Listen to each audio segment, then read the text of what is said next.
Real socialism has never been tried, socialists are fond of saying.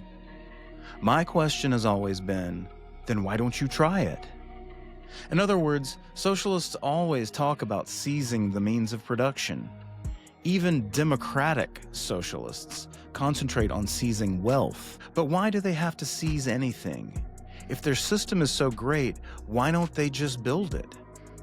Take Neville Roy Singham, an admirer of Mao. And if we don't protect that thing that we have built so hard to cherish, we have failed our children.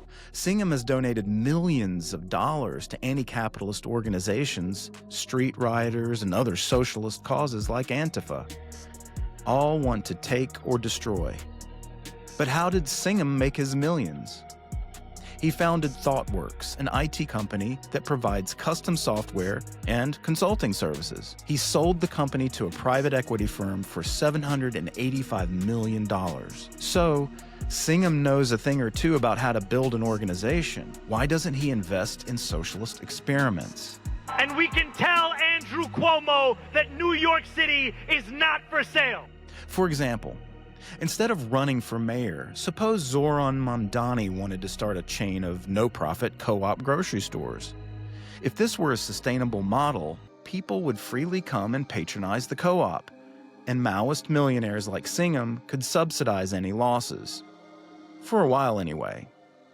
If the co-op couldn't run without tax subsidies, why on earth would any socialist want it to exist? Revenue in excess of costs indicates sustainability. Losses show resources are being wasted.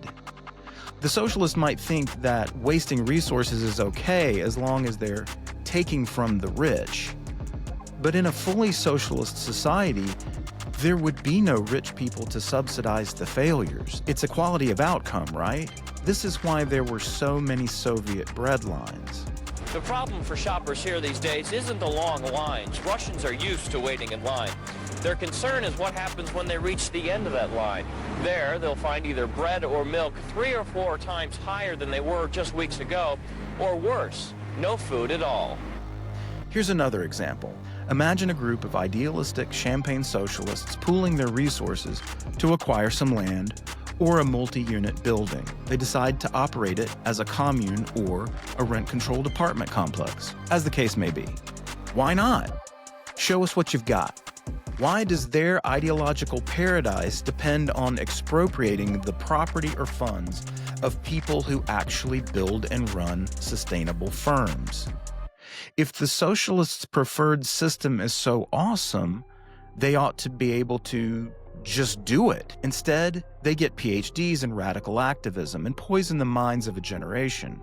Because their analysis said that the difficulties faced by slaves, the suffering of the slaves, had fundamentally a cause in the nature of the system, the master-slave system, and that the solution for the problem of the slave majority was transition to a new and different system in which one human being could not ever be the property of another. Doesn't this just prove that most socialists just want to take to consume? They don't build. It would be a sad indictment if socialism couldn't exist without the productive capacities of private business people. In short, socialism would just be parasitic on capitalism. But wait, there's more. According to the latest comprehensive data from the 2023 Worker Cooperative State of the Sector Report, about 750 egalitarian worker cooperatives operate in the United States. This figure represents a 20% increase over 2021. Well, I'll be. It looks like there are people out there just doing it. So if worker control of the means of production is possible without having to seize anything or ban other forms of organization, why isn't socialism taking over the economy? If more successful egalitarian co-ops emerge, it should become increasingly clear that socialist enterprises are the way to go. Criticize by creating. More and more people can freely migrate away from traditional corporate forms into these worker-owned co-ops. Personally, I doubt that democratically run co-ops are the best-run organizations. because I'm not sold on the idea that the mean voter is in the best position to make such decisions. But at least worker co-ops are voluntary. Funny how capitalist societies allow for socialist enterprises, but socialist societies don't allow for capitalist enterprises. Indeed, most socialists opt for the political means, which, at the end of the day, are the violent means. That's because most socialists are takers, not makers.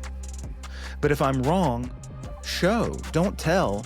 Better yet, don't threaten. Build. Because if socialist enterprises worked sustainably, more power to them. But if your model depends on seizure, once you run out of everybody else's stuff, there will be nothing left but an oppressive dystopia and the detritus of a once prosperous civilization.